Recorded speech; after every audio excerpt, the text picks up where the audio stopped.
Hello, on se retrouve pour un nouveau trait d'horreur. Donc cette fois-ci ce sera deux histoires, une mini-histoire et une longue.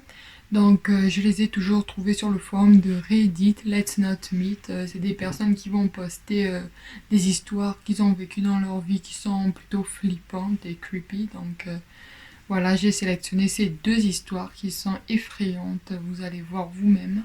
On va pas faire l'intro très longue, voilà, parce que personne n'aime les longues intros, hein. Voilà, donc passons directement à la vidéo.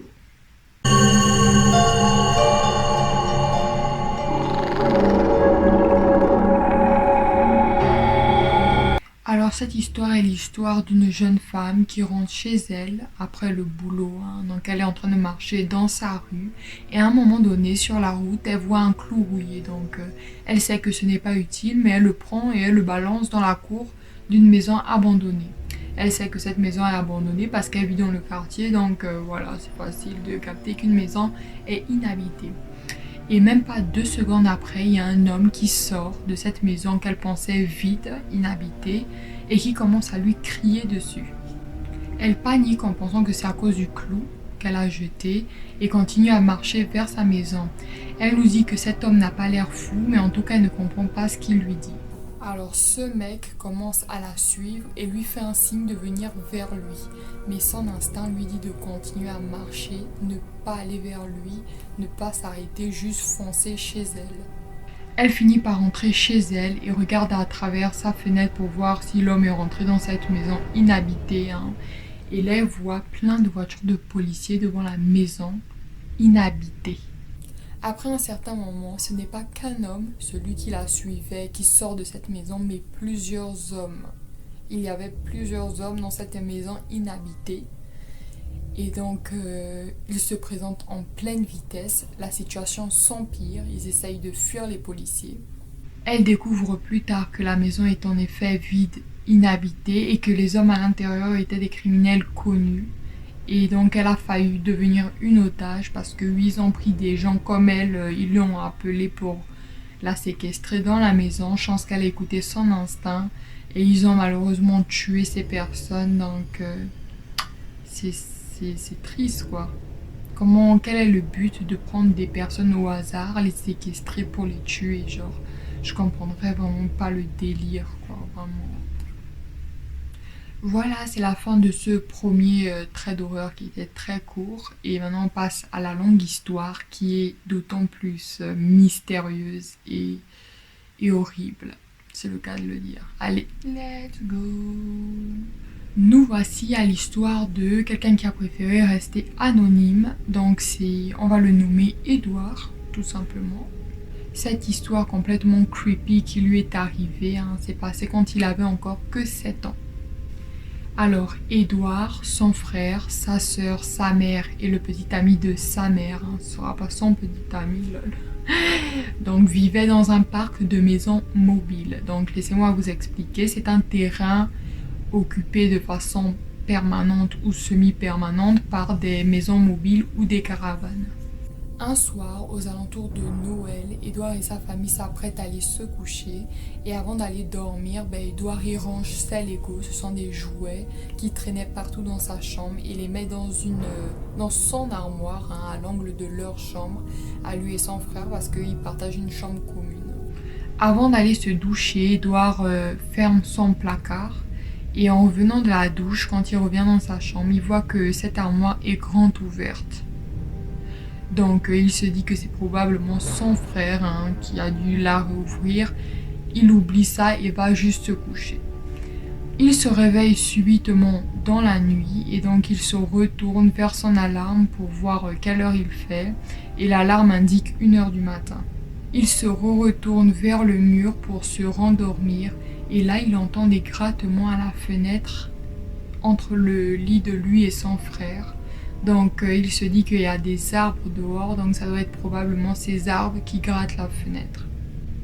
Même pas quelques secondes plus tard, ces grattements ne se trouvent plus dans la fenêtre entre lui et son frère, mais dans sa fenêtre à lui, juste à côté de son lit. Donc à ce point, Edouard il a peur, donc il recouvre son visage de sa couette. Il reste sous sa couette pendant à peu près 10 minutes. Donc il pense après 10 minutes que c'est passé. Donc il enlève sa couette. Et là il voit la porte de son armoire qu'il avait refermée avant de se coucher, grande ouverte. Et la porte de sa chambre, grande ouverte.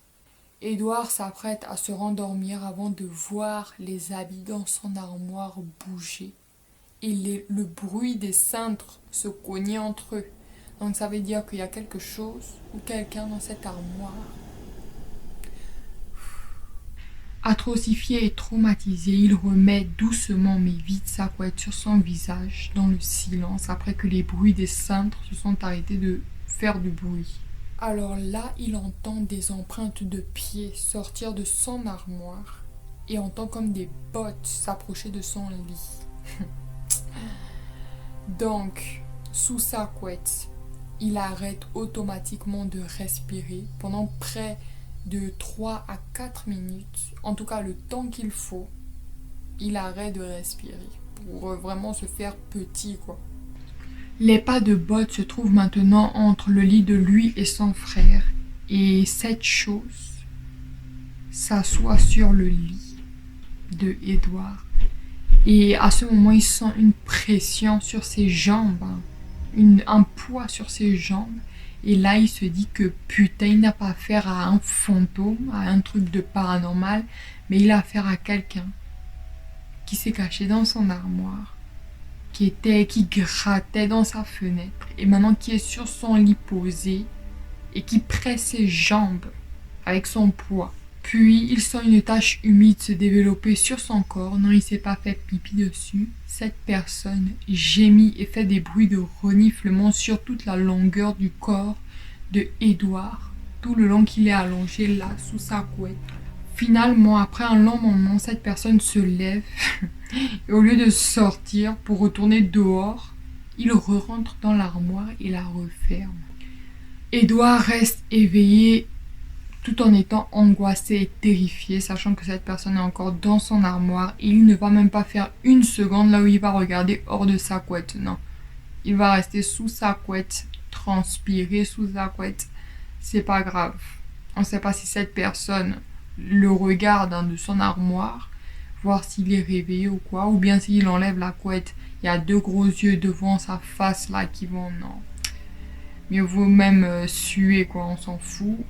Au moins, tu es en sécurité sous ta couette. Alors, il fait 7 heures du matin, il retire sa couette plein de sueur et regarde autour de sa chambre.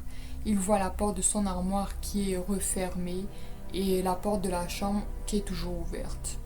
Il voit des empreintes de pieds de son lit à son armoire, comme il avait entendu, et un liquide visqueux sur sa couette, comme il avait senti pendant la nuit. Alors là, Édouard, il est fatigué de ne pas avoir dormi pendant toute la nuit et donc se rendort jusqu'à ce que sa mère vienne le réveiller. Quand sa mère vient le réveiller, il explique à sa mère ce qui s'est passé pendant la nuit et en gros, elle est fait comme les parents des films, inconscients, elle ne le croit pas. Elle pense que c'est une blague stupide qu'il veut lui faire. Il lui montre même le liquide visqueux sur son lit et lui dit que ça peut pas être moi, genre pourquoi j'irais blaguer de cette manière en mettant un truc dégueulasse sur mon lit. Bref, il essaye de la convaincre, mais tout ce qu'elle va faire c'est laver les couettes et lui dire d'arranger la chambre. Donc en gros, elle ne le croit pas. Les seules personnes à qui il a raconté cette histoire sont sa mère et son frère, mais aujourd'hui il décide de la poster sur Internet afin de trouver une explication rationnelle qui pourrait l'aider à comprendre ce qui s'est passé parce que c'est toujours frustrant de ne pas savoir, tout simplement. Voilà, c'est la fin de cette vidéo, donc j'espère qu'elle vous aura plu. Si c'est le cas, n'hésitez pas à mettre un pouce bleu, ça me motive à faire d'autres traits d'horreur. N'hésitez pas aussi à mettre en commentaire toutes vos suggestions pour la deuxième histoire parce que pour aider ce jeune homme qui a été traumatisé par cette histoire. Et voilà quoi, n'hésitez pas à me suivre sur YouTube pour voir mes prochaines vidéos qui sortent bientôt. Et puis me suivre sur mon Instagram qui va s'afficher juste là. Si vous voulez me voir quotidiennement ou m'envoyer des messages, si vous aussi vous avez vécu des traits d'horreur et tout, vous pouvez me les envoyer et je les ferai en vidéo.